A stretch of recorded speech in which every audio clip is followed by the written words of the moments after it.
तो मैं फिर आज अपनी सारी कौम को कहता हूं, आप तैयारी करें। मैं इंशाअल्लाह परसों मेरा दीर में जलसा है, उसमें मैं अपना अगला लाएमल दूंगा।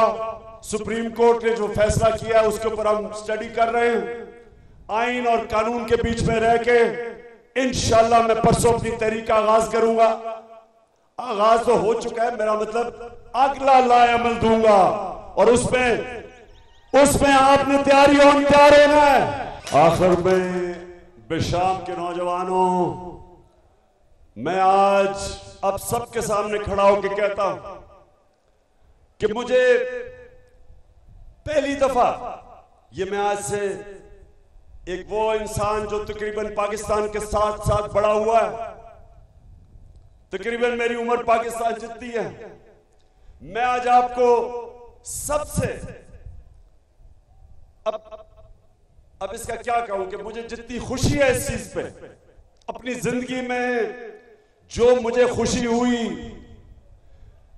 जो मैंने इस्लामाबाद के अंदर 7 घंटे में लोगों को बाहर निकलते देखा, औरतें, बच्चे, फैमिलीज, और जिस तरह उन्होंने उस बाबरियत का मुकाबला किया, जिस तरह की टेयर गैस शेलिंग की गई, जिस तरह औरतों और बच्चों, बूढ़ों के ऊपर बेदर्दी से इस तरह शेलिंग की गई कि दुश्मनों से भी ऐसे नहीं लोग करते।